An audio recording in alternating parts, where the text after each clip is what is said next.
नमस्कार दोस्तों, राधे राधे। स्वागत है आपका मेरे इस चैनल माँ धर्म गंगा में। आज हम धरती माता की कहानी सुनेंगे। कहानी अगर पसंद आए तो कहानी को एक लाइक ज़रूर करें। प्राचीन समय की बात है। एक गांव में एक माँ और उसका एक बेटा और एक बेटी रहा करते थे। माँ गरीब थी, वह मजदूरी करके अपने परिवार का पेट भरती थी। धीरे धीरे दिन गुजरते गए और बच्चे बड़े होने लगे। बेटी शादी योग्य हो गई, तब माँ बूढ़ी हो गई। माँ ने अपने बेटे से कहा, बेटा तेरी बहन शादी योग्य हो गई है, इसलिए तेरे जैसा घर वर देखकर उसकी शादी करना।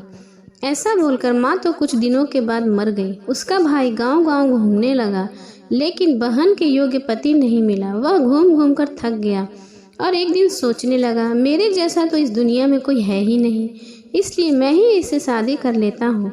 ऐसा सोचकर वह चुनरी और शादी के सामान ले आया। तब उसकी बहन ने पूछा, भाई यह सब तुम सामान किसके लिए लाए हो? तब उसके भाई ने कहा, बहन ये सब सामान तुम्हारी शादी के लिए लाया हूँ। गांव वालों ने बहन से कहा, तुम्हारा भाई ही तुमसे शादी करने वाला है।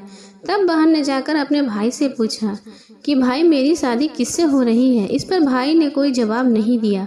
तब बहन सब बात समझ गई। उसने एक लोटे में जल लिया, चुनरी ली और चप्पल पहनकर जंगल की तरफ चली गई। जंगल में गाय चराने वाले ग्वालों ने उनसे पूछा कि कहाँ जा रही हो? तब वो कुछ नहीं बोली। वन में जाकर वह धरती माता को पुकारने लगी, हे धरती माँ, अब तुम ही मेरी लाज रखना, वरना अनर्थ हो जाएगा। वह बोली, मैं क्या करूँ?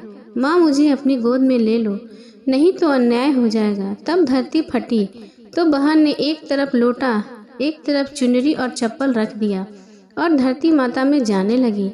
तब इतने में भाई दौड़ता हुआ उसके भाई जंगल में आया और उसने ग्वालों से पूछा कि मेरी बहन किधर गई है? ग्वालों ने कहा, तेरी बहन उस तरफ गई है।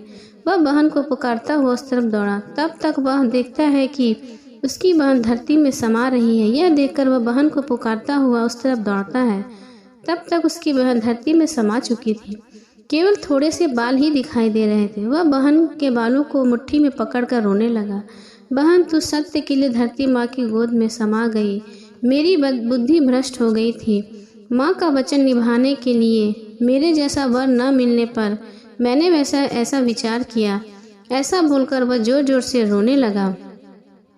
पर धरती माँ ने सत्य के लिए बेटी को अपने में समा लिया था। जो बाल बाहर थे वो दूब बन गए। इसलिए औरतें धरती माता की कहानी सुनती हैं और चुनरी, चप्पल, लोटा, बर्तन में हरी मूंग और लड्डू कुंवारी कन्या को देती हैं। जो भी धरती माता की कहानी सुनता है, धरती माता उसको सुखी रखेगी। हे धरती माता की कहानी कहने और सुनने वालों को सभी को सुखी रखना। बोलो धरती माता की जय।